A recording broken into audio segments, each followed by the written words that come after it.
Nous sommes engagés publics. Bienvenue aux Engagés publics. Cette semaine, on reçoit Pierre-Luc Lachance. Merci beaucoup, Pierre-Luc, d'être avec nous. Merci, Denis.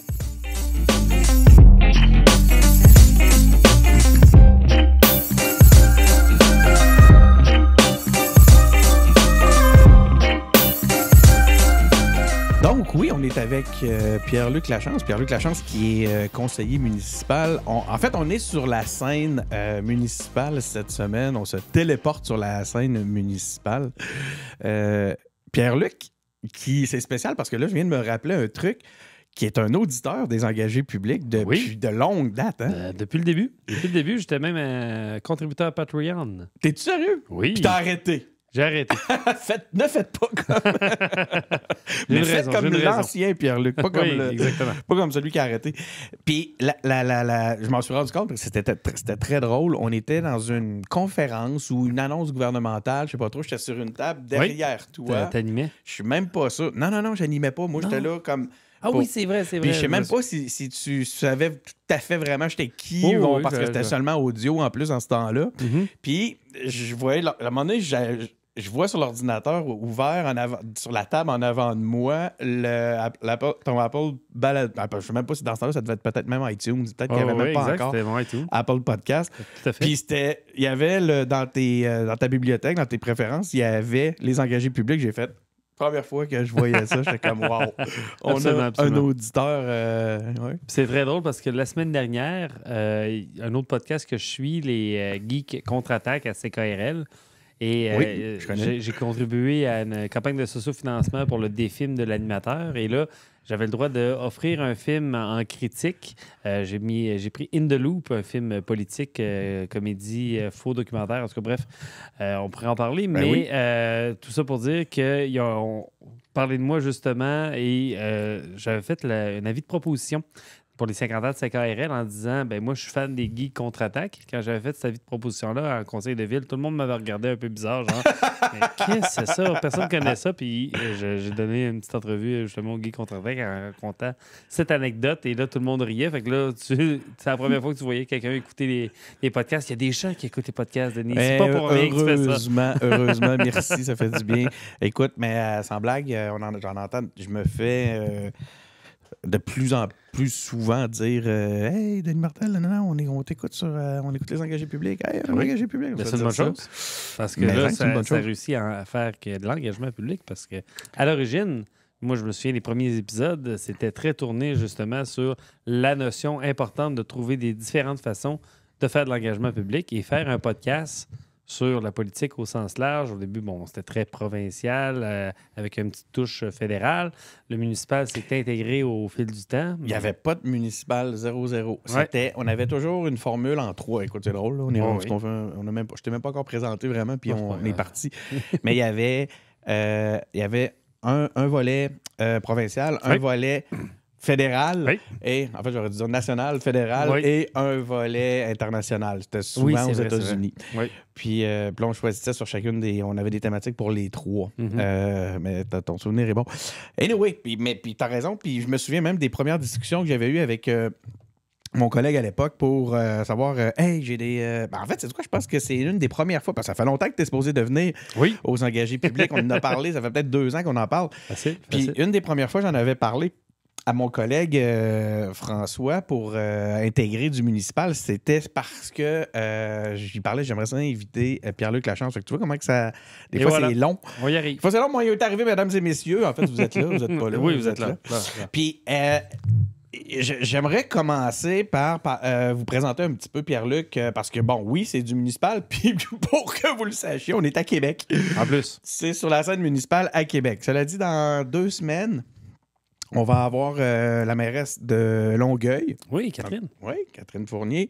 Donc, on n'est pas seulement à Québec lorsqu'il est question municipale, mais là, c'est ça. Pierre-Luc, donc, comme je disais, tu es conseiller municipal. Comment on dit, c'est quoi? C'est Saint-Roch, Saint-Sauveur? Exactement, Saint-Roch, Saint-Sauveur. Donc, comment tu décrirais ce quartier-là? Que pour ceux qui... Si tu avais à le décrire à un Montréalais qui nous écoute, comment tu t'expliquerais ton quartier? En fait, je le décrirais même pour l'ensemble de la province. Non, les autres vont comprendre. c'est ça de Montréal, des fois, c'est plus Oui, c'est ça, on se comprend. Donc, c'est la base ville de Québec. C'est le quartier où on a vraiment un dynamisme de vie. C'est vraiment le cœur, le centre-ville de la ville. C'est un quartier dans lequel il y a beaucoup, justement, d'entreprises du côté de Saint-Roch. Et du côté de Saint-Sauveur, c'est vraiment une partie un peu plus résidentielle. Donc, c'est un quartier populaire, mais qui, tranquillement, pas vite, s'est transformé. Il se développe très bien. Beaucoup de jeunes familles qui sont implantées à Saint-Sauveur. Moi, j'ai resté autant du côté de Saint-Roch que du côté de Saint-Sauveur, donc je connais les deux réalités. Okay. C'est un quartier aussi où on a beaucoup d'art. On a aussi beaucoup de mixité, donc ça amène certains enjeux. On ne se cachera pas que les enjeux d'itinérance, c'est beaucoup dans Saint-Roch, mais il y en a pas moins que c'est un quartier qui est très vivant et très résilient. Oui, on a les hautes technologies dans Saint-Roch. Oui. On a le multimédia. Il y avait la cité du multimédia qu'on disait à l'époque. Oui, la technoculture. Dans Saint-Roch. Puis Saint-Sauveur, plein de bons petits restaurants qui très, très, très intéressants. Oui. Pour ceux que ça pourrait faciliter là, pour comprendre un peu l'esprit, c'est Tachereau, en fait. Oui. Hein? Un petit peu plus... C'est une bonne partie de Tachereau, effectivement, au niveau provincial. C'est Québec-Centre au niveau fédéral. Donc, représenter Étienne Grandmont au provincial et Jean-Yves Duclos au fédéral. Fait que... On salue Agnès Maltais, on salue Catherine. Quand j'oublie des noms, quand je me mets Catherine. L'ancienne députée QS de. Catherine Dorion. Catherine Dorion. Comment oublier Catherine Dorion? C'est impossible. C'est impossible. Ouais. Donc, Pierre-Luc, diplôme d'études supérieures spécialisé de 2e cycle en gestion des organisations, baccalauréat multidisciplinaire de l'Université Laval, donc informatique, administration, gestion du développement touristique et maîtrise en intelligence et transformation. Yes. Hein? Jusque-là, ça va bien? Ben, jusque-là, ça va super bien. 15 ans dans le domaine de l'événementiel, directeur général pour Québec numérique de 2014 à 2017. Oui. J'essayais de voir si j'avais fait des conférences au WAC pendant ces années-là, mais je pense que ma première, c'était en 2018. Oui, mais on s'était croisés une fois que j'étais élu, effectivement, au WAC Québec. Ben, je devais y aller avec... des étudiants, il me semble que tu participais. Peut-être, soit des étudiants ou soit tout simplement avec les entreprises pour lesquelles je travaille. Écoute, je travaille en numérique depuis 1996. Exact. Membre du conseil d'administration de l'Université Laval. C'est impressionnant, ça, honnêtement. Ah, ça, c'est une excellente implication. Puis je suis allé à 2 mandats au conseil d'administration. Donc, le premier mandat, j'étais avec Michel Pichon. Et c'était Denis Brière qui devenait recteur à ce moment-là. Et quand je suis arrivé, c'était l'élection. J'ai participé à l'élection, dans le fond, le processus électoral qui a mené au premier mandat Sophie D'Amour. Donc, une expérience fabuleuse. J'adore l'Université Laval. J'ai fait un balado qui met en vedette Michel Pigeon, genre il y a 3 semaines, pour les remarquables de l'Université Laval. Il a été honoré. Là. C'est drôle parce que à sa graduation de doctorat... Ah oui, c'est vrai, lui, il n'arrête jamais l'école. Non, c'est ça. Je ne sais plus c'est combien de doctorat. Il arrive, puis il est comme la rangée en avant de moi pour la zone d'attente. Puis là, tu sais, il me reconnaît un peu, mais bon, il veut pas. Puis là, je dis bonjour, M. Pigeon. Puis avec la chance, je travaillais à l'université, j'étais étudiant, j'étais impliqué. Il dit oui, Pierre-Luc. Puis là, on s'est mis à jaser de tout et de rien, parce qu'effectivement, il était député par la suite. Oui, mon député ici. Oui, exactement. On est à Charlebourg. Exact. Donc, on a jasé de politique, on a jasé de comment l'université évoluait depuis le temps. Et ça reste un passionné. Là. Oh ouais. C'est incroyable. Ouais. Incroyable. Ben, on le salue. Si ça vient à ses oreilles, il pourra se considérer salué. Bonjour, M. Pigeon. On vous salue. Directeur général du Festival celtique de Québec. Qu'est-ce que c'est ça? En fait, je le sais, c'est quoi? Moi, c'est quoi qui est drôle, le Festival celtique? Ça fait des années que j'essaye d'y aller, mais j'ai tout le temps une patente. C'est de ma faute. Là. Bon. J'ai tout le temps une patente qui fait que je peux pas y aller. Ça vaut-il la peine? On y va-tu? Sérieusement. Vends-nous les dons. Moi, le Festival celtique, je suis très attaché un peu à tout ce qui entoure la musique celtique, tout ce qui entoure la bouffe celtique. Donc, c'est un peu comme ça que je suis devenu directeur général. J'ai participé à un moment donné à une activité, je pense que c'était à la 2e édition du Festival celtique. C'était tout petit, il y avait un budget de 12 000 et il y avait une dégustation de whisky. Et j'étais un bon amateur de whisky, on ne se le cachera pas. Et donc, à partir de là, j'ai tellement aimé le concept, l'événement, le lieu, que j'ai dit, je vais m'impliquer. Puis, de fil en aiguille, rapidement, quand je rentre dans une implication, nécessairement, c'est pas trop long après que je me ramasse à gérer la patente. Tu me fais penser à... T'as-tu écouté l'épisode avec... Quand Frédéric Dessène? Ouais. Eh bien, c'est pas pour rien qu'on a travaillé longtemps ensemble, lui et moi. Hein? Donc, on est dans la clique, là. On est dans la clique. On est dans, comment on dit, la mafia de Québec. La mafia numérique de Québec. Exactement. OK. Hey, connais-tu Koig? Ben, je suis un gros amateur de musique celte puis de tradition celtique aussi. Koig, c'est Rachel Davis, qui est une artiste de Cap-Breton. OK. J'ai jamais entendu. Je ne m'étendrai pas là-dessus, mais si tu tripes. Ouais, j'aime ça. Là, moi, j'aime ça écouter ce genre de musique-là quand je travaille, quand je fais beaucoup de lecture. C'est un beat qui est quand même souvent apaisant, mais qui a quand même un certain rythme qui te garde actif au niveau des neurones. Donc, c'est le genre de musique que j'écoute. Koig. OK, je vais regarder. Parfait. C'est OIG. Rachel Davis, incroyable artiste. Bon, OK. Carrière politique. Conseiller municipal de 2017 à 2021, mais là, avec une autre gang. J'ai été élu, effectivement, avec M. Labombe. Pas besoin de t'attendre trop parce que tu sais bien que je vais avoir des questions là-dessus. Ça m'intéresse particulièrement. Soyons clairs. Oui, on va en parler tantôt. Adjoint au maire, dans ce contexte-là, pour le volet entrepreneuriat. Oui. Bon, là, évidemment, t'es passé, on le sait. Ben, en fait, peut-être non, tout le monde ne le sait pas. Mais Pierre-Luc est passé à Québec fort et fier avant la dernière élection. Oui. Puis, là, tu as été élu, district de Saint-Roch-Saint-Sauveur. On dit ça, district, hein? Tout à fait. Puis, lors des élections du 7 novembre 2021. Et depuis... La veille de mes 40 ans. Ah ouais, t'as 40 ans. J'ai eu 40 ans la nuit de l'élection. Ah ouais, c'est party. Hein? C'est pas pire. C'est une bonne façon de célébrer. C'est le fun. Puis dis-moi, là, c'est quoi ton rôle? Mon rôle... Parce que moi, pour vrai, c'est pas clair. Parce que je regardais un peu tes passions, je regardais tes compétences, je regardais ce que tu avais fait par le passé. Des fois, tu nous parles de vélo, des fois, tu nous parles de déplacement durable, puis tout ça. Mobilité durable, excuse-moi. La mobilité durable, tout ça, on va tout démêler ça pour les auditeurs. Oui. Mais là, cet hiver, t'es comme devenu le punching bag de la neige. Oh, ça, donc là, je sais plus c'est quoi ton rôle. Mais en fait, c'est très, très drôle parce que un des adjoints de Jean-Yves Duclos, qui est aussi un ami, avait préparé une invitation de presse pour un événement récemment que M. Duclos participait. Puis il écrit on aura la présence de Pierre-Luc Lachance, vice-président à la Ville de Québec de ben des affaires. Ça s'est ramassé. Oui, je suis vice-président du comité exécutif. Okay. Dans le fond, je suis le bras gauche du maire parce que ma collègue Marie-Josée Asselin est la première vice-présidente. Je suis le deuxième vice-président. Okay. Donc, elle, c'est techniquement la vraie bras droit et moi, je suis le bras gauche.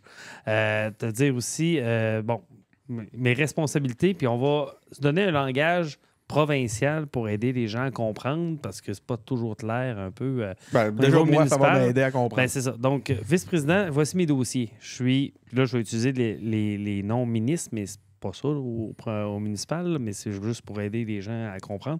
Donc, je suis le ministre des Finances, je suis le ministre des Transports, je suis le ministre du Numérique. À date, des noms dans la tête de chaque personne qui ont ces postes-là dans la vie. Je suis le ministre du revenu parce que je m'occupe de la taxation et de l'évaluation. Au niveau municipal... il reste quoi pour les autres? Je suis le ministre de la vie démocratique. Je suis le ministre de ce qu'on appelle toute l'approvisionnement et les ressources matérielles. J'essayais de trouver le pendant au niveau provincial, là, mais disons l'administration publique. L'entretien des voies de circulation, bien entendu. Donc, je suis le ministre du déneigement. Je suis le ministre du déneigement. J'ai quelques responsabilités aussi à travers le fonctionnement du conseil municipal. Donc, pour moi... c'est quoi ça a été quoi la stratégie? Ils se sont dit, on envoie toutes les responsabilités à Pierre-Luc, puis nous autres, on prend ça cool. Non, pas du tout. Mes collègues ont de magnifiques responsabilités.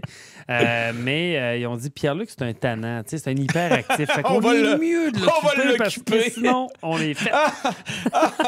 On va parler de Clément Laberge tantôt. Pardon, Clément Laberge. Non, pas tout de suite. Tantôt. On se garde ça, c'est le dessert. C'est le dessert parce que là, je sais qu'il écoute. Oui. Salut Clément, on te salue. On salue, absolument. Il écoute, puis il est nerveux. Là. On va le laisser stresser, on va attendre à la fin. Là, à la fin, on va parler de lui. Mon téléphone ne vibre pas. Là, ferme ça. Donc, écoute, allons-y. C'est en fait, j'aimerais ça faire une mention avant. Je voudrais remercier notre commanditaire. Je ne sais pas si tu connais la plateforme, puis je ne veux pas t'impliquer dans les commandites, Pierre-Luc. Là. Mais je ne sais pas. Non, politique et commandite.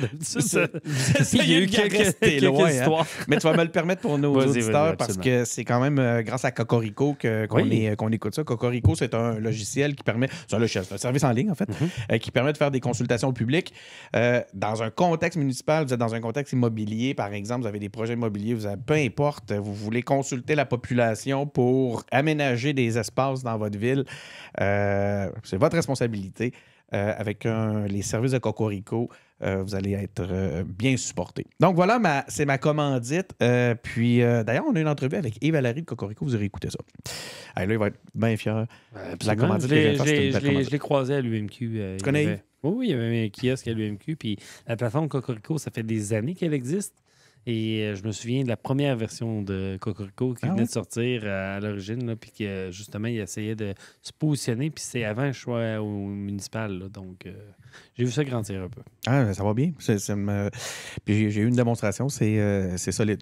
C'est le fun de voir que. C'est le fun parce qu'ils réussissent à, comment dire, composer avec des problématiques de pollution, hein, quand des consultations publiques, ça ne vire pas toujours exactement comme on voudrait. Puis ils ont des belles, ils ont des belles façons de pouvoir gérer là, les discussions, puis s'assurer que les discussions restent saines. Absolument. Donc, c'est drôle parce que je lisais l'Instagram de Bruno Marchand aujourd'hui. Okay.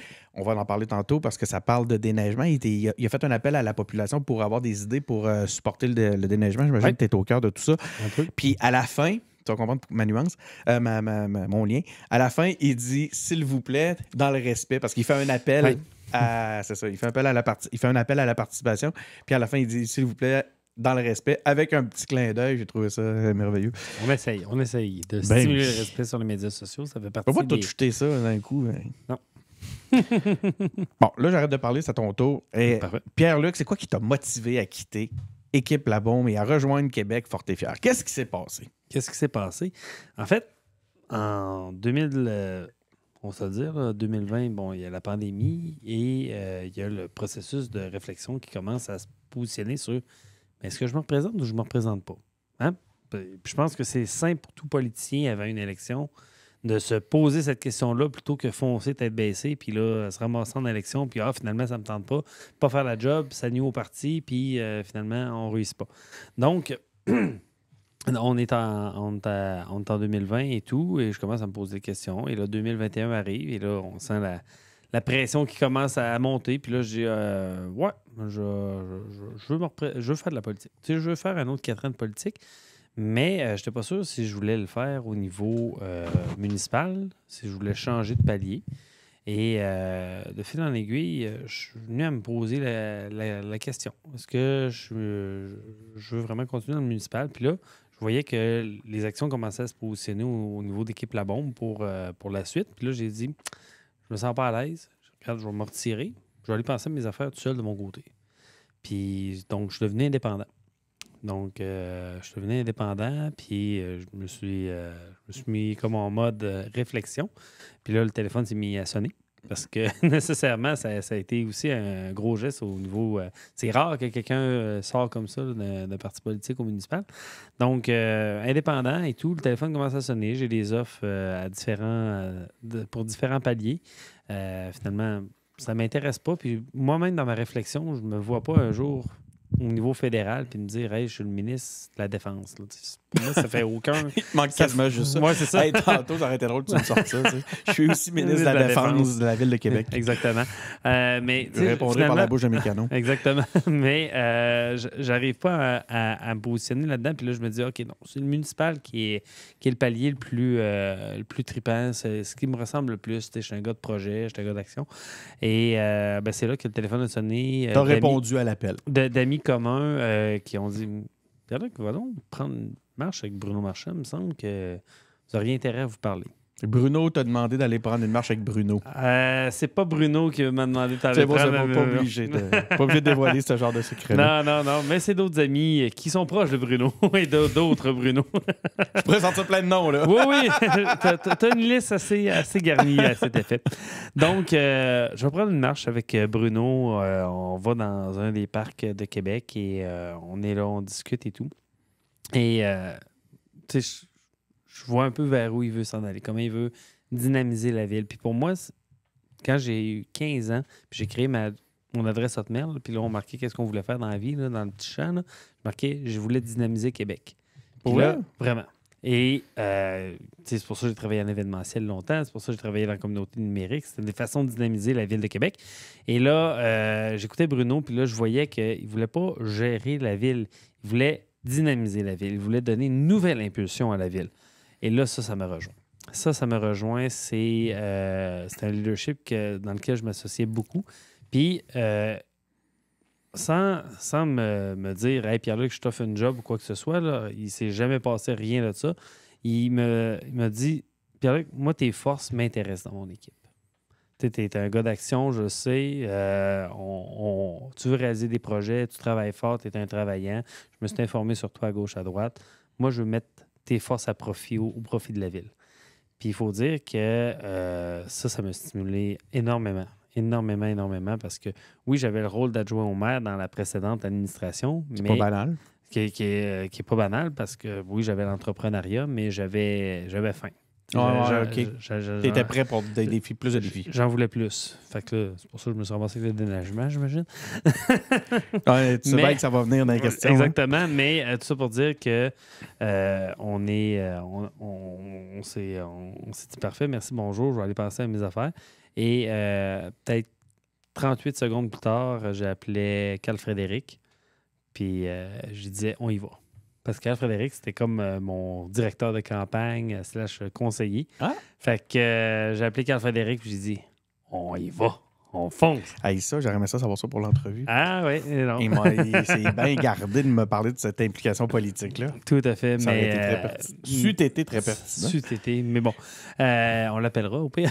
Mais, attends un peu. Alors, on a Carl Frédéric en ligne. On prend un téléphone. Allô, qu'est-ce qu'il y a? Mais tout ça pour dire que c'est ça. J'ai eu un coup de foudre professionnel avec Bruno Marchand.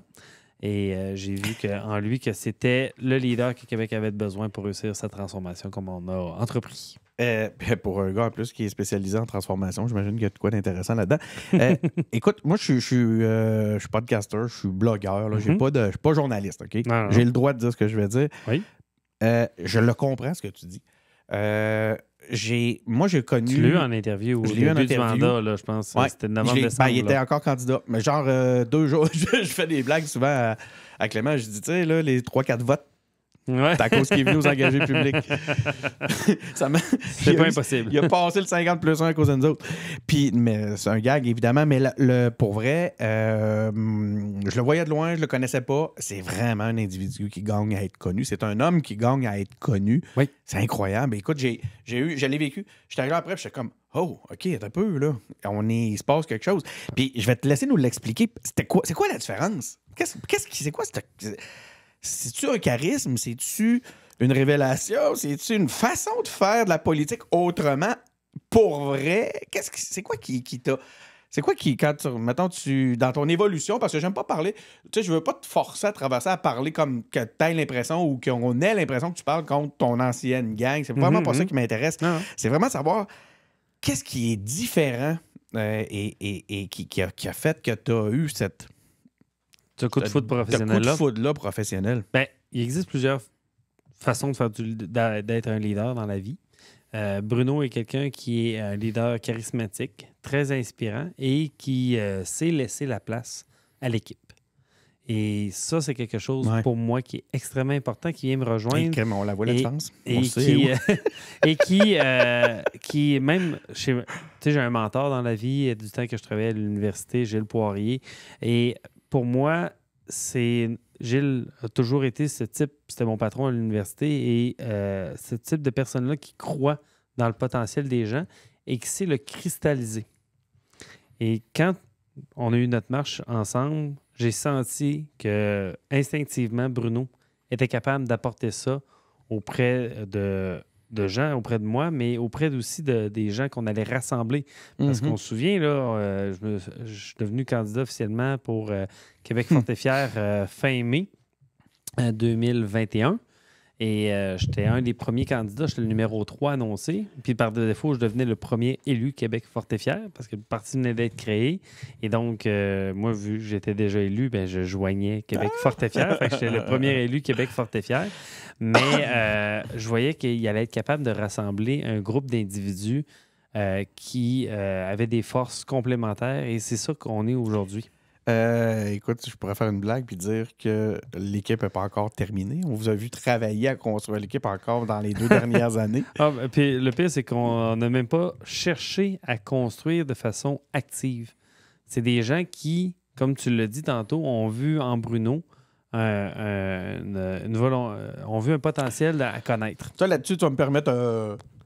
Il n'y a pas eu d'action concertée ou travaillée pour aller chercher du monde.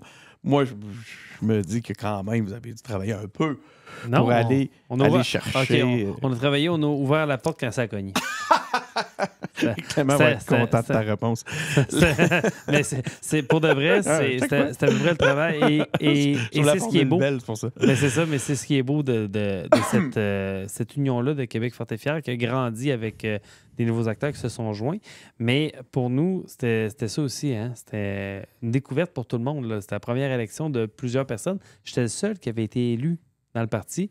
J'étais le seul qui avait participé à une élection municipale parce que il y a Florent Tanlay qui avait fait des élections provinciales avant, mais au niveau municipal, j'étais le gars d'expérience dans le parti nécessairement, ça amenait à jouer plein de rôles, mais là-dedans, justement, Bruno était super ouvert à avoir la collaboration de tous et toutes, et c'est ce qui fait la force aujourd'hui de Québec Fort et Fier, c'est que c'est pas juste Bruno Marchand. Oui, c'est le maire, c'est lui qui a le plus de visibilité, c'est tout à fait normal, mais on a l'espace qu'on veut dans l'équipe. On est capable de contribuer comme on veut.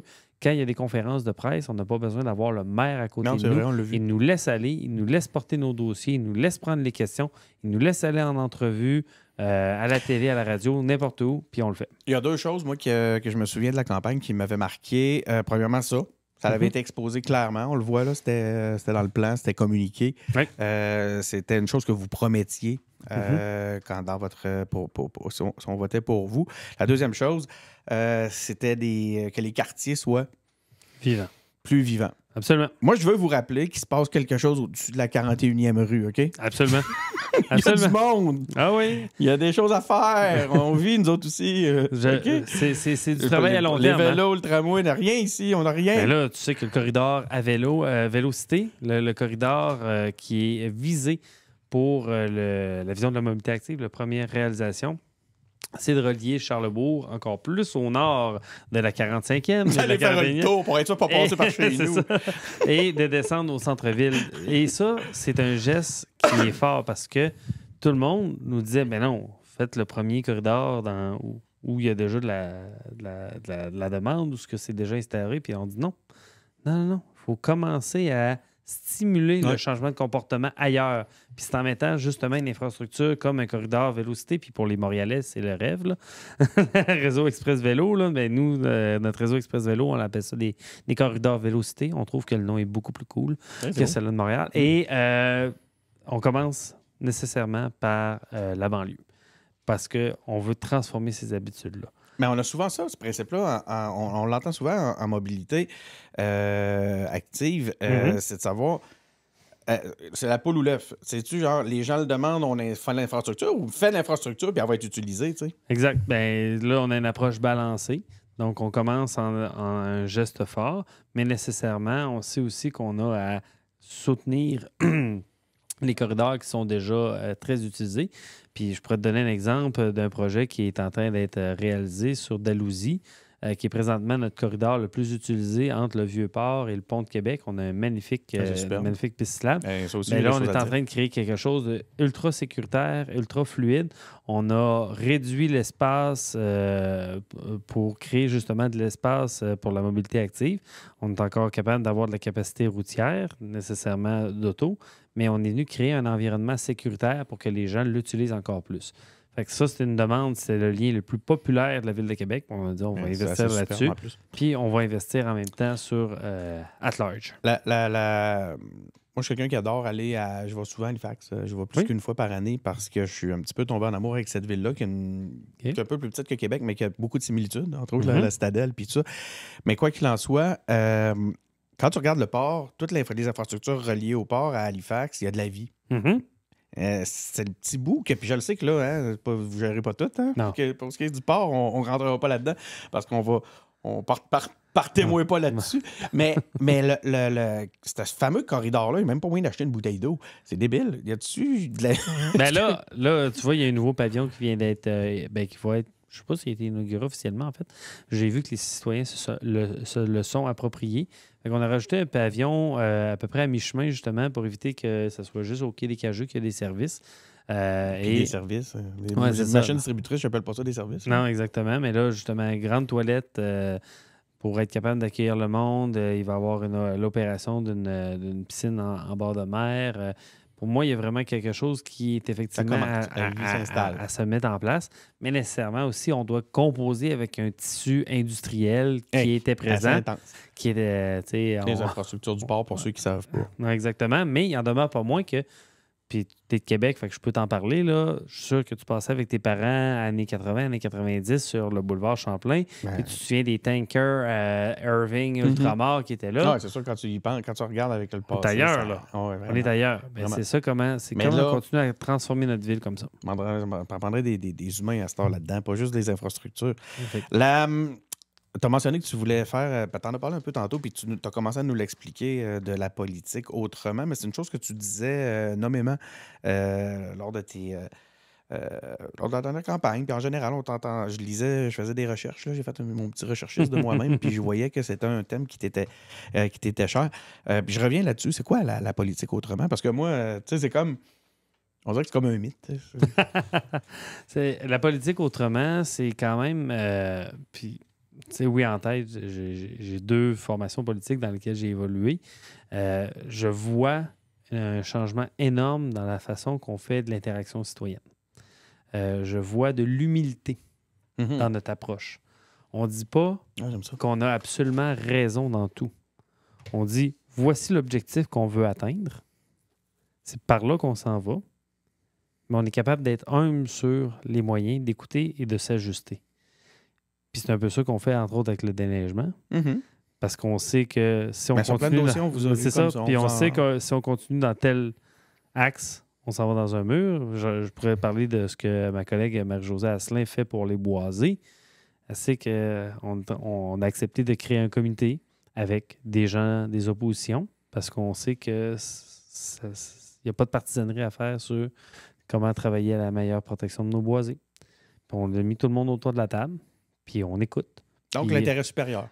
L'intérêt supérieur, mais qui est concrètement mis de l'avant. Donc, faire la politique autrement, pour moi, c'est un des exemples les plus concrets que je peux te donner. Merci. J'étais curieux de l'entendre. La bouche du cheval. Vraiment, voir comment ça... Tu allais nous le décrire. Tu as parlé aussi tantôt, bien évidemment, on en parle beaucoup, puis c'est un de tes dossiers. Tu es responsable de la mobilité active à Québec. Quels sont tes projets pour développer les pistes cyclables et encourager les gens à utiliser le vélo comme moyen de transport? Tu nous as parlé du Grand Corridor Charlebourg. Oui. Qu'est-ce qui se prépare d'autre? Bien, qu'est-ce qui se prépare d'autre? Je pourrais te parler du déploiement à vélo, même si c'est en fait, c'est ça. Excuse-moi, c'est parce que tu as vraiment l'air de triper sur le vélo en plus. Encore une fois, à travers toutes mes recherches, je suis tombé sur des publications où on te présente. J'arrive du Grand Défi Pierre-Lavoie, 520 km. Moi aussi, je l'ai fait en 2017. Le 1000 km? Ben, j'ai pas fait les 1000 km à moi tout seul. On était dans une équipe qui se relayait. Non, c'est ça. J'ai fait un beau 520 les derniers 4 jours. Cette semaine, là? Dimanche, là. J'étais bravo. C'est pour ça que j'étais capable de manger un burger avant de venir ici et de rester encore super allumé. Moi, je suis resté sur la journée du comment il appelle ça, non? La journée de triche. Ouais, c'est ça, la journée de repos. Ouais, je suis resté sur la journée de repos depuis. C'est bon. Excuse-moi, j'arrête pas de te couper, mais je pense que pas de souci. Donc, mobilité active, je pourrais parler de la vélo, même si c'est vraiment au niveau du RTC qui s'est développé, mais ça reste que ça demeure dans l'esprit de la Ville de Québec, c'est d'offrir des moyens différents d'accéder au transport. Puis la vélo, présentement... La vélo, c'est le Bixi de Québec. C'est le Bixi de Québec avec un moteur électrique, soyons clairs. Oh, c'est vrai? Oui. Et parce qu'à Québec, on a fait des J'oublie parce qu'il n'y en a pas, au bord de la 41. Ça s'en vient. On travaille. Ben, en tout cas, non seulement on travaille, mais tu sais, justement, c'est pas la job d'un politicien, c'est pas de faire de l'opération pure. C'est de donner des orientations pour que les gens qu'on engage, qui sont en charge justement d'opérer, se sentent dédouanés, se sentent en confiance d'oser. Et ça, c'est quelque chose qu'on amène beaucoup. La confiance d'oser. La confiance d'oser. Ça va être le titre de l'épisode. Ben écoute, pour l'instant. Pour l'instant. Parce que je sais que ça peut évoluer dans le cadre d'un épisode dans l'enregistrement. C'est toi qui vas le... en fonction d'un truc que tu vas dire, mais ça, sans blague. Parfait. Rappelle-le-moi, s'il te plaît, la confiance d'oser. Parfait. La confiance d'oser, donc, parce que c'est ça le politique, hein, c'est de donner les bonnes orientations pour que les équipes se sentent en confiance. Puis ça a été le cas pour la vision de la mobilité active. Parce que quand ils sont arrivés, entre autres, avec le premier document pour me dire, hey, regardez, on a travaillé, puis on arriverait avec ça comme vision de mobilité active, on a feuilleté ça, puis on a dit, gang, c'était bien, mais je veux plus. Puis je me souviens très bien, j'ai fait écouter un extrait. Souvent, je fais de la démonstration par des figures de style ou des façons un peu punchées de démontrer les choses. Et je suis allé chercher un extrait du film Ford versus Ferrari. Je suis allé prendre l'exemple d'un char pour parler de bicycle. Mais bon. Excellent film. Excellent film. Et j'ai pris l'extrait de quand Shelby fait monter Henry Ford II dans la voiture. Puis là, il part. Puis là, c'est go. Puis là, l'autre est comme « Wow! Wow! Wow! » Et là, j'ai dit... puis là, Shelby fait arrêter la voiture, puis Henry Ford commence à pleurer parce qu'il n'a jamais vu une émotion de même. Puis là, j'ai pesé sur pause dans l'extrait. Je suis dans un meeting, là. Il y a plein de fonctionnaires, de directeurs, puis tout le monde me regarde avec des yeux genre... Il a pris de la drogue. Qu'est-ce qu'il fait encore, Pierre-Luc? Mais j'ai dit, c'est simple. Quand je veux lire le document, là, je veux être Henry Ford. Wow! Tu arrivé? Oui. Ben voyons, toi! Ben, jamais on n'aurait pensé à Québec, il y a 5 ans, il y a 3 ans, il y a 2 ans, créer un programme de développement de mobilité active dans lequel on investirait 100 millions de dollars, dans lequel on ferait à peu près fois 5 les investissements actuels qui étaient existants pour amener le développement et de créer une façon différente de se déplacer. Puis oui, je parle beaucoup de vélo, mais on peut parler de mobilité piétonne sur laquelle, justement, on vient changer la façon dont on configure nos rues pour donner plus de sécurité aux piétons, pour que ça soit simple de se déplacer à Québec. Puis c'est ça qu'on va offrir aux gens. On ne va pas leur dire, là, Denis, là, tu vas prendre ton vélo. Là. C'est maintenant obligatoire, prends ton vélo. Non, on veut que l'avenir, si t'aimes c'est ça. Si tu veux vivre à Québec, tu prends ton vélo. Si tu veux être un bon citoyen. C'est pas ça la game. Sinon, juge. Puis c'est ça aussi, faire de la politique autrement, c'est de dire, regarde, moi, Denis, là, tu as ton auto, fine. Si tu as un vélo, là, puis tu décides de prendre ton vélo aujourd'hui, là, tu vas pouvoir le faire de façon confortable et sécuritaire. Puis quand tu vas le faire, puis tu vas avoir du fun à le faire parce que c'est confortable et sécuritaire, tu vas peut-être le refaire. Puis ça va peut-être te permettre de changer tes habitudes de déplacement. Écoute. Puis le trafic que tu créais en étant en auto, bien là, tu ne le crées plus, tu es en vélo. Fait que la personne qui, elle, a besoin de prendre son auto parce qu'elle a une situation X, bien, elle est moins dans le trafic parce que Denis a décidé de prendre son vélo. Il y a plein d'affaires comiques là-dedans parce que j'imagine juste Denis à vélo qui décide de prendre son vélo. Là, je pense que j'avais encore envie de te dire, mais là, il va falloir que vous fassiez de quoi au bout de la 41, mais je pense que tu as compris. Je vais arrêter. Mais ça, c'est intéressant. T'amènes l'histoire de l'auto, puis j'avais ça dans mes questions. Je dis, OK, puis rendre la ville de Québec plus bike-friendly, on met des guillemets, sans embêter les automobilistes. On fait ça comment? Hein, la fameuse guerre à l'automobile. C'est vous autres, ça. Dès qu'on met quelque chose d'autre. Faites la guerre à l'automobile. On vous a vu. Oui, d'ailleurs, tantôt, j'ai fait une blague. J'ai dit, pendant que tu parlais et que tu racontais ton affaire de Shelby, j'ai dit, pour imaginer le truc, j'ai dit que tes collègues ou en tout cas les gens de la fonction publique te regardaient et ils se disaient il a pris de la drogue, c'était une figure de style. Oui, non, j'ai compris le boycotte-moi pas. Là. En fait, moi, j'ai compris l'humour de second degré que tu me faisais. OK, merci. Puis je l'ai laissé aller. Puis celui-là, cet amour-là, cet humour-là, c'est aussi de l'amour. Mais cet humour-là, c'est aussi... ça s'est vu. Ça s'est vu, mais c'était peut-être pas de second degré quand ils l'ont fait l'autre fois. Toi, j'ai vu que c'était de l'humour de second degré. Soyons clairs. Oh my God, c'est mauvais. On en était où, là? On divaguait? On divaguait sur quoi? Là? Faut suivre un peu l'actualité de la ville de Québec. Devant moi, Non, c'est pas facile. Puis c'est moi qui l'ai, puis j'arrête pas de t'en picher n'importe où. Puis j'en profite pour faire même des blagues pour des... Des blagues méta pour les gens qui écouteraient... La radio non communautaire de Québec. Donc, la bike-friendly, la guerre à l'automobile, là, on va retourner vers les mêmes...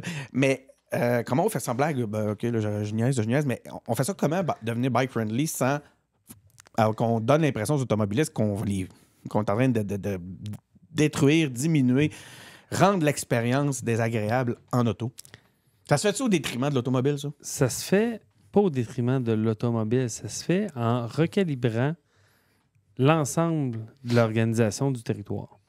Parce que des fois, on va développer des pistes cyclables sur des terrains X, Y, Z qui n'ont pas rapport du tout avec l'automobile. Des fois, on va les disposer en bordure de voies automobiles existantes, mais qui ont été développées dans un concept urbanistique complètement différent et pour lequel la voie était beaucoup trop large pour le besoin. Mm-hmm. Parce que puis on pourrait prendre la rue devant chez vous. C'est pas une rue qui est étroite, là. Aucun sens. Si vous avez le goût de venir construire des trottoirs en avant de chez nous, venez-vous-en. Hein? Vous êtes les bienvenus. On n'a pas de trottoir. Exactement. Moi, je vois tous les gens là, qui viennent des îlots au bout. Là, ça marche direct dans la rue. Ça contourne les véhicules. Ça manque de se faire frapper. Ça serait le fun que toutes les sections de la ville puissent devenir plus humaines. Et voilà. Fait que c'est comme ça qu'on fait un développement bike-friendly ou piéton-friendly. C'est en se disant, il y a tellement d'espace que ça devient complètement ridicule. Ce que ça fait, c'est que ça passe à 100 km/h. Exactement. Donc, c'est un problème de sécurité routière. Fait qu'on vient régler un autre problème. Fait que c'est comme ça qu'on réussit à faire une reconfiguration de l'espace pour donner une largeur à chacun qui est respectueuse et qui permet à tout le monde d'être en sécurité. Et les autos continuent de circuler, les vélos peuvent circuler, les piétons peuvent circuler en sécurité, les enfants peuvent aller à l'école en sécurité, les personnes aînées peuvent traverser les intersections en sécurité et tout le monde est gagnant. Fait qu'il n'y a pas de guerre à l'auto. Il n'y a pas de guerre à l'auto. Parce qu'on fait de la politique autrement. Tu as parlé de verdissement pour améliorer la qualité de vie dans les quartiers. Bon, on va te ramener un peu dans... Parce que là, je te mets toute la ville sur le dos depuis tantôt. Là. On va parler un peu de ton district. de bien des affaires. Oui, c'est ça. C'est toi qui as commencé de même. Je suis ministre de tout. Donc, Saint-Sauveur, Saint-Roch, OK, verdissement. C'est déjà quand même une belle... Il y a de plus en plus de verdure dans ce quartier-là. Peux-tu nous donner des exemples concrets de ce que tu comptes faire pour poursuivre sur cette lancée-là? Ça, c'est les gens là, de ton district qui nous écoutent et sont comme « Oh, on va ça. » En fait, on a des projets de reconfiguration de rues, justement, dont une des rues principales que tu parlais tantôt dans Saint-Sauveur, qui a plein de petits restos, le fun. La rue Saint-Vallier? Exactement. Mais présentement, est double sens avec des stationnements. Il n'y a aucun arbre sur la place. Donc, dès l'année prochaine... No way. Ah ouais, t'es prêt, là? Attache ta tuque avec de la broche. Mets ton casque de Star Wars. Là. Va acheter ton casque de Star Wars, il va tomber. T'es-tu sérieux? Pour vrai? La rue Saint-Vallier vous allez réaménager la rue Saint-Vallier? On réaménage la rue Saint-Vallier du boulevard Charest jusqu'à Marie de l'Incarnation. 32 millions d'investissements. On refait la configuration complète. On fait justement, là, on travaille en mode de créer un sens unique pour être capable d'élargir les trottoirs.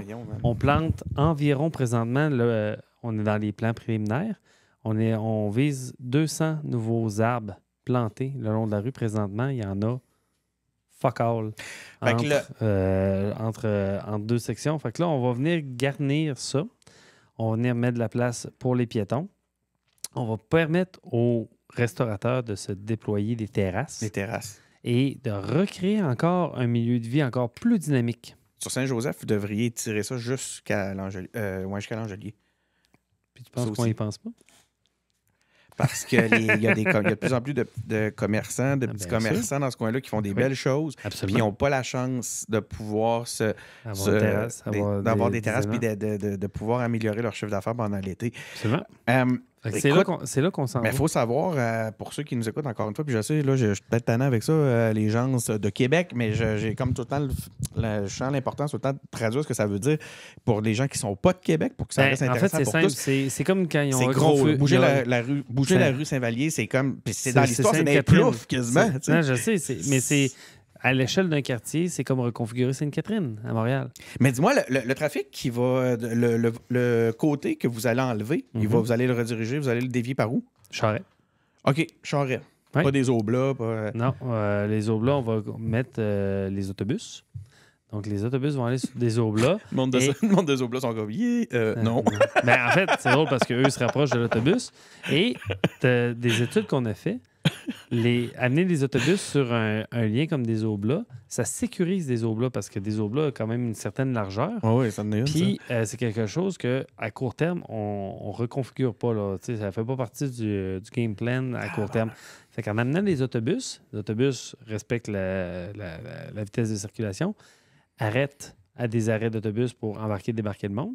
Fait que nécessairement, les gens qui faisaient de la vitesse sur des Aublats se retrouvent avec des bus. Ouais. Fait qu'on vient créer une façon de sécuriser l'espace. D'équilibrer. L'équilibre dans la force, tout est dans Star Wars. Tout est dans Star Wars. Ce ne sont pas les droïdes que vous cherchez. Ouais. Écoute, je suis beaucoup plus fan de Star Trek Next Generation, par contre. Ça arrive des bons choix de vie. Mais ça fait ça de même. ça fait ça de même. Ouais. Même Endor, t'as pas ramené un peu? Un peu. Mendo.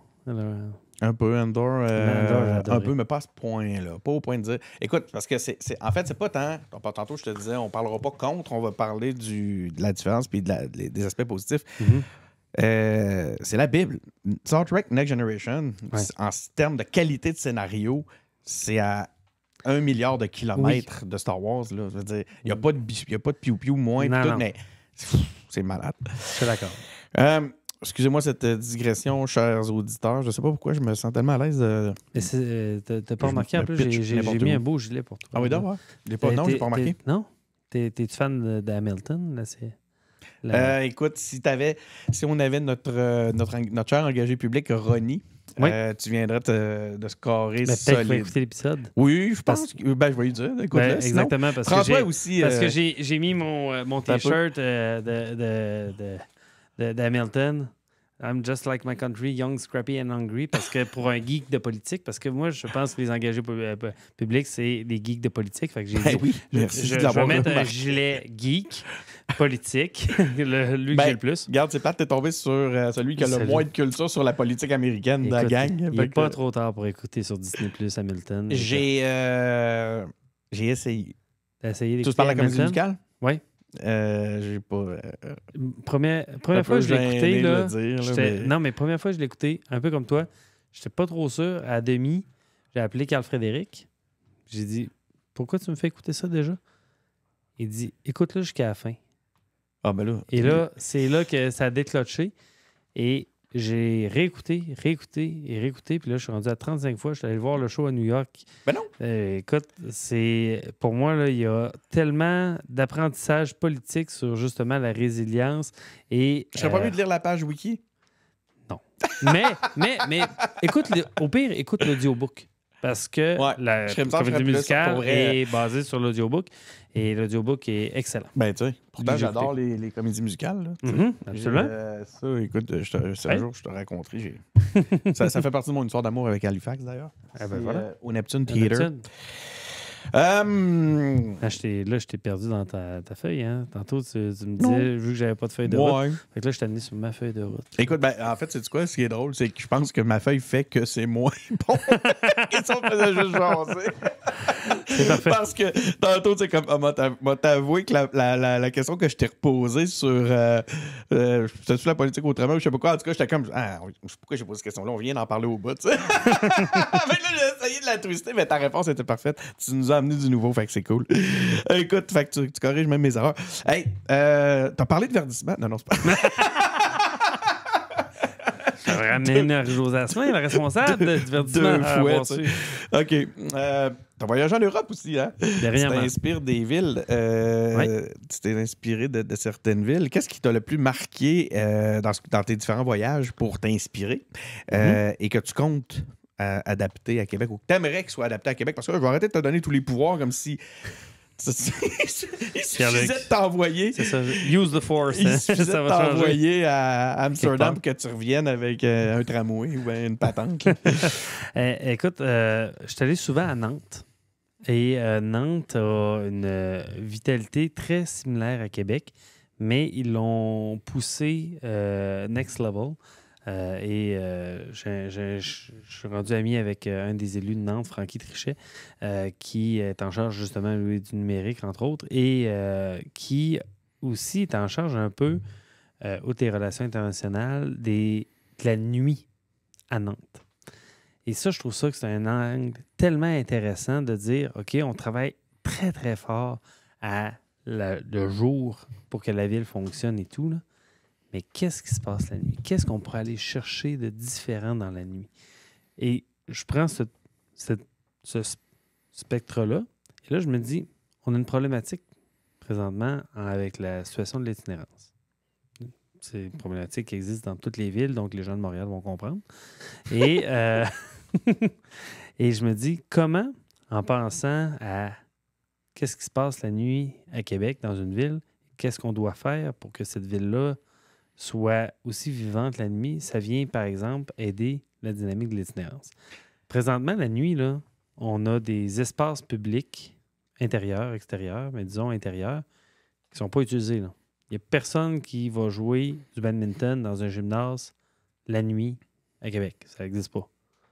On pourrait-tu utiliser ces lieux-là pour aider nos gens dans le besoin? Au pire, là, on projette un film, là, on mettra Back to the Future 3, là, puis on... Hamilton, puis on donnera du popcorn puis des petits jus, là, puis on va leur donner un peu de confort. On va leur donner un peu de confort, mais on va leur donner un endroit aussi pour que des gens, des intervenants puissent venir les voir en sécurité puis créer des liens. Puis créer ces liens-là, après ça, quand on réussit à créer un lien avec quelqu'un, c'est la meilleure façon qu'on a de le raccrocher à la société. Fait que, tu sais, quand on pense à faire une ville vivante au complet, bien, c'est aussi de penser à cette dimension que, justement, quand tout le monde dit « Ah, il se passe plus rien, on est couché », mais non. Je trouve ça fascinant. Je trouve ça fascinant. Tu as vu tout de suite, tu as allumé mon intérêt puis ma curiosité, à savoir comment la nuit peut venir contribuer à améliorer finalement l'ensemble d'une ville. Exactement. Comment la nuit peut venir contribuer à améliorer les 24 heures d'une ville ou les 8 heures de jour ou les 12 heures de jour d'une ville. Je trouve ça fascinant. Pourquoi? C'est vraiment drôle pour moi, là, que ça nous paraisse comme « Oh! » Exact. Puis pour moi, c'est ça, être une ville intelligente. Ouais. Souvent, là, on parle de la ville intelligente, la techno et tout, puis je pourrais parler de ça. Les lampadaires branchés. C'est ça, là, je suis le gars de techno. Il y a pas grand monde dans la ville, en tout cas des élus, qui peut parler de techno comme je peux en parler. Attention à ce que tu vas dire, il y en a que tu vas en choquer. Je suis capable, moi. Oui, ils pourront. On fera un test. On fera un quiz. Je vais leur en faire un. Elle va tous les inviter un à un. Bon, le test Pierre-Luc, ils vont dire merci Pierre-Luc. Mais tout ça pour dire que la ville intelligente, pour moi, c'est pas la ville techno. La ville techno, c'est un concept qui est très important, mais la ville intelligente, c'est une ville humaine. C'est des citoyens et des citoyennes en santé sur un territoire en santé en pensant justement à l'aménagement de cette ville-là différemment.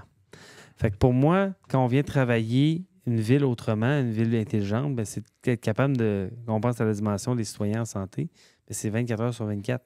Quand on parlait tantôt de la mobilité active, là, présentement, là, aller marcher sur une piste cyclable là, qui est semi-éclairée, là, est-ce que c'est sécuritaire? Est-ce que ça développe un sentiment de sécurité pour tout le monde? Est-ce qu'une personne qui vit des insécurités dans la vie, justement, si on ne rajoutait pas de l'éclairage, ben, elle se sentirait plus à l'aise de pouvoir circuler de façon active dans la ville. Est-ce qu'on doit changer ce genre d'aménagement-là? C'est ça, être une ville intelligente. C'est ça, être une ville différente. Se poser des questions différentes aussi. Ben, c'est ça. Tu sais, je suis allé dans des villes où l'éclairage, ça a l'air super niaiseux. L'éclairage est fermé, 100 pieds devant toi, mais quand tu avances, il s'allume, puis il se rééteint pour aider, justement, en même temps, quand il éteint, la protection de la faune et des bestioles, bébites, insectes et tout. Sérieux, ça, c'est pas mon domaine de force. Là. Je passe un quiz. Je pense que tu l'as démontré avec la façon que tu en as parlé. Mais tout ça pour dire... La faune urbaine, locale. Bestioles, insectes et autres. Non, mais en général, mais tout ça... Ne serait-ce que la pollution par la lumière. La pollution par la lumière, bien, nécessairement, quand les systèmes viennent à se fermer automatiquement, puis quand on réussit à ramener ça à une échelle ville, bien, c'est moins de consommation d'énergie, moins de consommation d'énergie, plus écologique. Fait que c'est ça que je vais chercher des fois en inspiration dans d'autres villes. C'est super intéressant. Puis, je regarde aussi les bollards rétractables. Je regarde plein d'affaires. Les quoi, non? Les bollards rétractables. C'est quoi ça? Ça, c'est trippant. C'est par exemple à Bordeaux, ils ont une rue pour laquelle elle est fermée, elle est piétonne, sauf pour les résidents. Mais pour que les résidents puissent rentrer, ils arrivent à la hauteur d'un lecteur, ils scannent leur carte, leur puce, puis le bollard descend. Les bollards, c'est les espèces de gros cylindres qui sortent du sol, là? Exactement. Okay. Mais tu sais, ces systèmes-là de contrôle, je vais dans des villes, puis je regarde comment ils ont configuré ça, comment ils ont travaillé ça. Quand j'étais allé à Helsinki, j'étais allé voir les gars de déneigement. Il y avait plein de rencontres avec plein de VP, de maires et tout d'importants. Et moi, le pire, c'est que j'ai fait pas exprès pour te faire un segment parce que je savais que tu voulais parler. Regarde, il est 1h. C'est toi qui décides. Ça fait 1h déjà, imagine-toi donc. D'habitude, on fait des 40 minutes, puis là, il m'en reste, j'en ai encore pour un bon 20 minutes. OK, go. Déneigement. Parlons de déneigement. Ouais, c'est super le fun, les idées dans les autres villes. T'es allé chercher des idées aussi dans des villes nordiques. Oui. T'as aussi ramené des idées pour le déneigement. Oui. C'est quoi qui s'est passé? Il faut l'expliquer au monde, OK? Je sais pas qu'il y a eu un moment bizarre cet hiver à Québec. Il y a eu ce qu'on a identifié comme étant quelques ratés du déneigement. Tu pourrais te défendre, tu pourrais nous dire si tu veux corriger le terme raté de déneigement, tu nous le diras.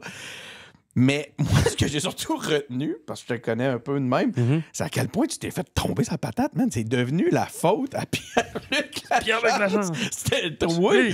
Puis là, ça réclamait ta tête. Puis t'étais pas bon pour faire ça. Puis là, c'était partout. À un point tel que Jean-François Gosselin, qui est même pas, tu sais quoi, étais-tu dans l'opposition? Il était indépendant, non? Indépendant. Il avait une sortie pour dire, hey, calmez-vous, Christy. Vous êtes peut-être en train de...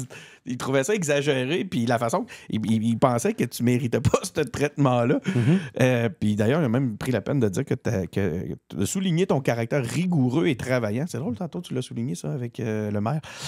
Puis ça a dû te toucher, mais au-delà de ça, quoi qui s'est passé? Pierre-Luc, explique-nous là. Moi, je te le dis, là, je suis dans la ville et j'ai même pas compris. Pourquoi c'était rendu toute ta faute? En fait, c'est souvent l'association que les gens font qu'ils pensent que c'est le politique qui dit « OK, là, c'est là le temps de neiger. OK, là, on arrête de neiger. Sortez pas les camions. Sortez pas, touche à rien, touche à rien. » OK, go! C'est ça. C'est pas moi qui est dans un centre de contrôle là, puis qui prend le téléphone. Là. OK, j'ai le téléphone rouge. Go, go, go. On sort tous les camions. OK, Roger. En fait, à un moment donné, là, je te jure, là, je regardais ça, la folie autour de ça, puis chacun me dit Chris, il va falloir qu'il aille déneiger lui-même. Il va falloir qu'ils prennent. Tant qu'ils n'auront pas de photo de lui en train de pelleter sur le quartier. Ça marchera pas. Ils vont le piocher sur la tête. Au bûcher! Ah, Kaamelott. T'as entendu Kaamelott? Tu vois, ça, Kaamelott, là, c'est pas loin. Là. Tantôt, on parlait de Star Trek, Star Wars, Kaamelott, là. Moi, c'est. Fait que le fenouil, c'est redondant. Mais le fenouil, c'est redondant, oui, c'est ça. Ça dépend. C'est de quel côté tu le prends aussi. Là. C'est ça. Donc, oui, on voulait ma tête, étant donné que j'ai. Tu vois, je suis vraiment pas pour te raccrocher. Oui, hein. merci. Là, je reviens à ma question. Explique-moi ce qui s'est passé. En fait, je sais que ça va être un peu long, mais explique-moi ça. En fait, c'est drôle parce que on a tellement de variables. Et sais-tu la différence? Je vais faire un petit aparté, là, puis tu vas me voir revenir. Là. Parfait. Sais-tu la différence entre compliqué et complexe? Explique-nous-le. OK. Oui, bien sûr, je le sais, mais je vais te laisser l'expliquer pour le bien, pour la bonne compréhension de nos auditeurs. Je vais l'expliquer aux auditeurs. Oui, s'il te plaît, parce que moi, je laisse. En te posant 2 questions. Vas-y. Aller sur la Lune, est-ce que c'est compliqué ou complexe? je dirais que c'est compliqué. OK. Élever un enfant, est-ce que c'est compliqué ou complexe? Je dirais que c'est complexe. Parfait. Effectivement, tu as une des bonnes réponses.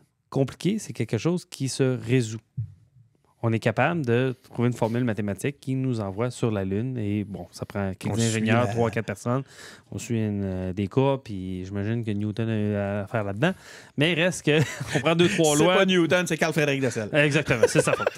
Et on prend 2-3 lois, on applique ça, ça y va. Élever un enfant, là, s'il y avait un guide, un manuel qui permettrait d'élever les enfants, puis ça fonctionnerait toujours, pas mal sûr que tout le monde l'aurait acheté. On la connaît pas, la courbe. Il n'y a pas de recette miracle. C'est un paquet d'actions qui réussit à encadrer un problème. Et c'est ça le déneigement. Le déneigement est complexe. Le déneigement est complexe. Il y en a qui avaient l'air de dire que c'était compliqué, par contre. Il y en a qui pensent qu'il y a une recette magique, qu'il suffit de dire « Oh, on va mettre plus d'argent. Oh, on va mettre plus de personnel. » Mais il y en a eu du déneigement à Québec dans le passé, puis ça marchait. Ben, super, ça marchait. Puis moi, c'était ma première job dans la vie à 6 ans. Je pelletais les entrées des voisins. Mais là, on est à un autre niveau. C'est ça. Mais on les pelletait à la pelle. Aujourd'hui, je dois dealer avec des déneigeurs qui souffrent, que ces terrains eux-mêmes, qui n'étendent pas la neige correctement. Fait que quand mes souffleurs viennent, mais ils n'ont plus de place pour mettre la neige. Fait que là, il faut que je mette des camions artisans qu'il faut que j'aille recruter avec des appels d'offres, mais que j'ai un manque de personnel pour réussir à faire que le camion puisse être disponible parce que lui, il faut qu'il respecte la loi, je sais plus quoi. J'ai oublié le numéro en te le disant, mais qu'il limite la conduite des camions. Fait que je peux pas sortir les camions parce que les camions artisans n'ont pas de place. Fait que là, les souffleurs ne peuvent pas sortir. Je comprends la démonstration que tu le fais, mais j'imagine qu'il y a des spécialistes à la ville, dans les employés de la fonction publique qui eux connaissent. Ouais. Ah oui, exactement.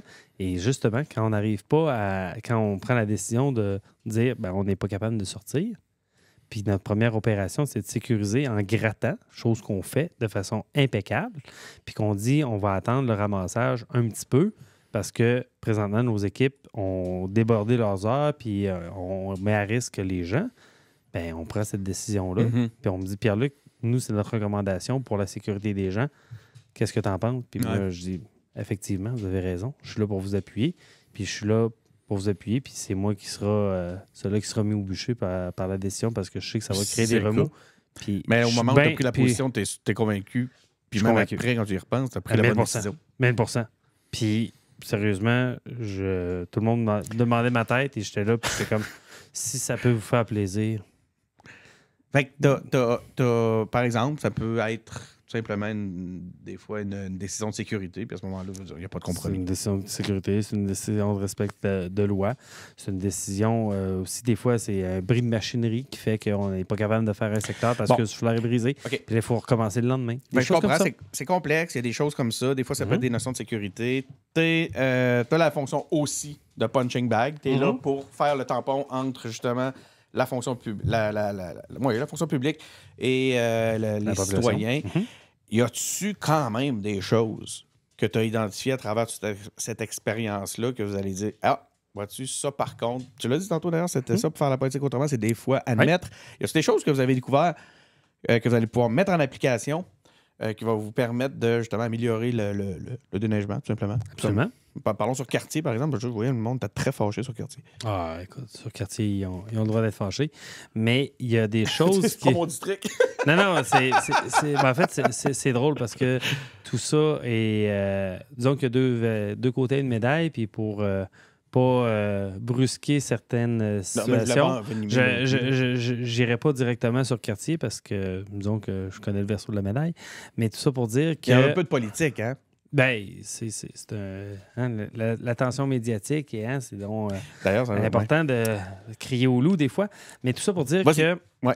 Y a-t-il des choses que vous avez appris, que vous allez appliquer? Oui, il y a des choses qu'on a appris.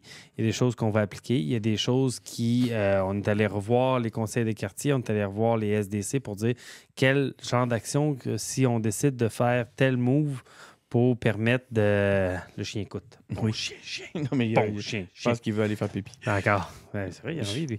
Mais donc, on est capable de faire... on va être capable de faire tel peaufinement. Mais en même temps, il faut qu'on regarde qu'est-ce qu'on doit faire à la grandeur de la Ville de Québec parce qu'il ne faut pas que je considère juste la rue Saint-Jean quand je prends une décision. Il faut que je considère la 45e, il faut que je considère la 78e, il faut que je considère la rue Seigneuriale à Beauport. Puis les largeurs de rue sont différentes, les configurations sont différentes. Et c'est tout ça que je dois amener. Y a-t-il une petite chose là, que vous avez identifiée qui, je sais pas moi, y a-tu... Tu sais, comme par exemple, un des trucs qui était... Puis c'est drôle parce que j'étais là, il y avait le carnaval. Puis ce qu'on reprochait, c'est qu'il y avait peut-être eu un manque de coordination entre le fait qu'on se préparait à accueillir beaucoup de monde et justement la rétention, justement, ou je sais pas moi, le retardement d'une sortie de camion. Est-ce qu'il y a eu un déséquilibre, un désarrimage dans les calendriers? Qu'est-ce que c'est? Ben non, parce qu'en plus, on a fait une opération spéciale sur le long du défilé. Ce qu'on n'était pas capable de faire, c'était l'opération à la grandeur du Vieux-Québec pour permettre à ce que tous les trottoirs soient soufflés. Donc, l'opération d'enlèvement à la grandeur. Fait que le long du défilé, l'opération d'enlèvement avait été faite. On avait rentré une équipe SWAT team spéciale pour faire ça. Mais on n'était pas capable d'opérer à la grandeur du Vieux-Québec. Il avait fallu qu'en une journée, vous ayez enlevé toute la neige. C'est ça. Puis, fait que ça, c'était impossible. Par contre, tout était gratté. Il était possible de circuler de façon sécuritaire. Fait qu'on avait atteint notre objectif principal. Fait que là, on s'est dit peut-être qu'il y a des événements qui vont faire qu'au lieu de juste dégager le tracé du défilé, par exemple, on va regarder à maximiser l'enlèvement pour voir si on ne peut pas travailler justement à ce qu'un pourtour soit bien identifié puis que ça sera une zone d'intervention plus large. Fait une petite amélioration, ça peut être ça. C'en est une. C'est une. Écoute, je me rends compte, tu sais, c'est comique parce que moi, je ne sais même pas comment ça s'était résorbé, cette histoire-là. On a ramassé la neige le lendemain. Ça a très bien marché. La semaine d'après, la neige était tombée à la fin à 1h. On a pu envoyer des équipes en repos. On a pu ramasser le même soir. Mais ça a très bien marché. C'est ça qui est drôle, c'est que, tu vois, puis je t'en parle là, parce que je me dis, moi, en fait, ce que j'ai trouvé épatant, c'est tout le bruit que ça a fait. Puis tu sais, j'ai même pas eu connaissance de comment c'est arrivé, j'ai pas eu connaissance de comment c'est parti, mais j'ai eu connaissance en tabarnouche que pendant un bout de temps, là, c'était comme, c'était débile. Mais c'est quoi? C'est pour ça que je fais ce job-là. C'est ingrat, la politique. Et sérieusement, moi, je comprends ce besoin-là que les gens ont de dire « Ah, c'est de sa faute à lui. » Mais pour moi, faire de la politique autrement, je peux arriver à mes équipes et dire « Quelle décision de merde vous avez prise ça? » J'ai dit « Gang. » Parce qu'eux autres aussi, là, ils capotent, là, ils voient toutes les choses aller. Puis je dis « Gang, savez-vous quoi? Je suis fier de vous. » On a pris une décision qui a amené qu'il n'y a pas eu d'accident. Et on a pris une décision qui a fait qu'on a respecté quand même les critères qu'on s'était fixés en termes de fonctionnement. Oui, ça crie, mais en bout de ligne, laissez-moi gérer ça. Moi, je suis fier de vous. J'ai confiance en vous. Continuez à prendre ces décisions-là parce que je vais être là pour vous backer. Bel exemple de leadership. En parlant de leadership, je voulais que tu me parles de Clément Laberge. Oh! Parce que on est face avec Clément Laberge, pour ceux qui ne savent pas, qui est le chef de cabinet de Bruno Marchand. On est face à un chef de cabinet un peu atypique. Oui. Je dis atypique parce que, premièrement, il donne des entrevues. Oui. Non, il se trouve-tu plus big que les élus, coudonc? Ça va que Clément Laberge se trouve plus big que les élus. Il va tomber de la merde, c'est un sacré dent ici. Mais on veut le savoir. On veut le savoir, ça nous intéresse. Clément, c'est une force tranquille dans cette équipe. Et je dis cette équipe parce que il travaille avec tout le monde. Il travaille avec autant le cabinet que l'ensemble des élus. Il travaille aussi avec les oppositions. Et c'est quelqu'un qui est extrêmement stratégique, qui est apprécié de tous et de toutes, sans même l'ombre d'un doute là, de distinction. Là. Tout le monde tripe sur Clément Laberge. Désolé, Anna-Laura. Tout le monde tripe sur Clément Laberge. C'est Anna-Laura qui est sa femme. On vient peut-être de trouver un nouveau titre. Donc, j'avais oublié l'autre. Tout le monde. Hey, sans blague, il ne faut pas l'oublier. C'était quoi, non? La confiance d'oser. Oui, la confiance d'oser, exactement. C'est la confiance d'oser? Oui. Parce que je pensais un peu à ça en t'écoutant sur tes décisions sur sur le déneigement. Puis je me disais, on est un peu là. Mais Clément est une force tranquille. Tout le monde aime Clément Laberge. Tout le monde aime Clément Laberge. Tu le mettras en sous-titre. Prends un beau titre. Oui, je sais, mais tu le mettras en sous-titre. Okay. Il n'aimera pas ça parce que Clément, c'est pas le front. Clément Laberge, j'aime pas ça être le front pour vrai. C'est la force tranquille en arrière. C'est la sagesse. C'est lui qui est capable de rattraper les situations et de dire, si on fait petit move, qu'est-ce que tu penses qui va arriver? Puis là, ça ouvre des nouvelles perspectives sur des problématiques. C'est un conciliateur incroyable. Puis sérieusement, une chance qu'on ait Clément Laberge dans notre équipe, ça nous rend 10 000 fois plus fort. Wow. Ben merci. Écoute, c'était la dernière question pour ce soir. Merci beaucoup, Pierre-Luc Lachance, d'avoir accepté notre invitation. Ça a été long, mais c'était vraiment intéressant. Ça a été long avant que tu t'en viennes. Pas ça a été long l'entrevue. Non, l'entrevue. On a quoi, 1h? On a 1h10 d'entrevue. D'habitude, je fais des 40 minutes. Puis, c'est spécial. C'est comme si tu faisais un double pour moi, vu que ça fait tellement longtemps que tu m'avais... Oui, voilà. Puis aussi parce que je te lisais 2 fois chaque question. Ça n'a pas été le cas, vraiment. Non, mais sans blague, merci beaucoup. Merci beaucoup. Ça fait plaisir. Vraiment apprécié. Merci beaucoup. Merci beaucoup aussi à vous à la maison ou peu importe, dans l'auto, probable, peut-être en faisant du jogging sur une des nouvelles voies ou des nouveaux liens qui ont été fabriqués, qui a été mis en place par la nouvelle administration de la Ville de Québec. Sans blague, merci d'avoir été à l'écoute. C'est Denis Martel qui est au micro. Vous savez où vous nous écoutez. Faites comme Pierre-Luc dans le temps où il nous aimait. Allez sur Patreon, supportez-nous. Non, mais c'est pour éviter les conflits d'intérêts. Tout à fait, c'est bon. Que t'as arrêté. Exactement. Puis faites comme Pierre-Luc, allez nous supporter sur Patreon. Et on a une panoplie d'entrevues. Vous avez aimé cette entrevue-là. On en a beaucoup d'autres. D'ailleurs, allez écouter l'entrevue. 2 entrevues avec Bruno Marchand. Mm-hmm. Une entrevue avec... Clément Laberge, une entrevue avec Claude Villeneuve, une entrevue avec... Carl-Frédéric Dessel. Carl-Frédéric Dessel, Alicia Despins. Oui, c'est vrai.